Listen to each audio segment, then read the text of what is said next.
The Boy in the Box, America's most haunting unsolved child murder. They called him the Boy in the Box.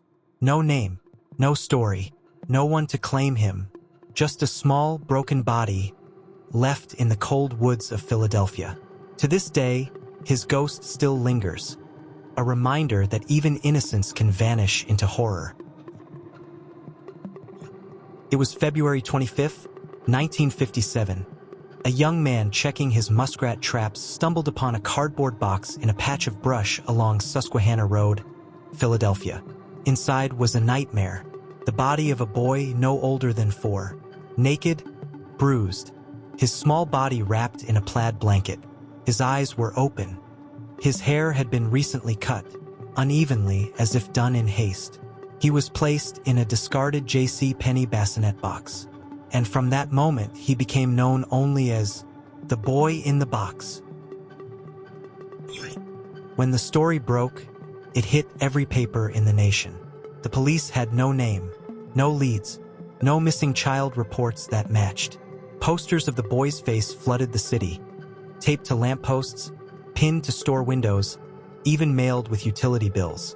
Philadelphia's citizens looked into the eyes of a stranger, a boy who, in death, seemed to be asking for help. But no one came forward. Not one parent, not one family claimed him. Detectives began tearing through every clue they could find. The box traced back to a J.C. Penney store in Upper Darby, but thousands had been sold. The blanket was of cheap make, common across the country. His haircut looked recent, possibly done after death. And then the bruises, head trauma, healing injuries, indications of long-term abuse. This wasn't an accident. This was ritualistic cruelty. Over the years, tips flooded in, and with them, madness. Just a few hundred feet from where the body was found stood a foster home. Investigators thought it was too close to ignore. The foster father was questioned.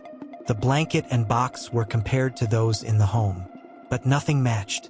The trail went cold. In 1960, a psychic led police to a house eerily similar to the foster home, claiming she saw a small boy inside a bathtub. Investigators found the home, and inside, an old bassinet and blankets. Still no solid link.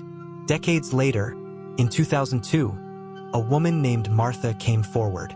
She claimed her abusive mother had bought a boy, kept him hidden, and killed him after a fit of rage. But her story shifted constantly. No proof, no evidence, just pain and confusion. And once again, silence. How does a child vanish without a single person noticing? How does a young life disappear into the fog, erased from family, school, the world? For decades, America's unknown child lay in a simple grave at Ivy Hill Cemetery. People would visit, leaving toys, flowers, even birthday cards. The detectives who worked the case grew old. Some died still haunted by his small, frozen face. And yet, the case refused to rest. In 2022, after 65 years, DNA testing finally gave him a name: Joseph Augustus Zarelli. He was 4 years old, born in 1953, a real child from a real home with real parents who, for reasons still buried in time, never came forward. Police believe they know who his parents were. But as for what happened, why he died, or who took his life, those answers are locked in the shadows of history. The boy in the box is no longer nameless. But the horror remains because now we know who he was, but not why. If evil hides in silence, then perhaps the boy in the box still whispers, waiting for someone to listen.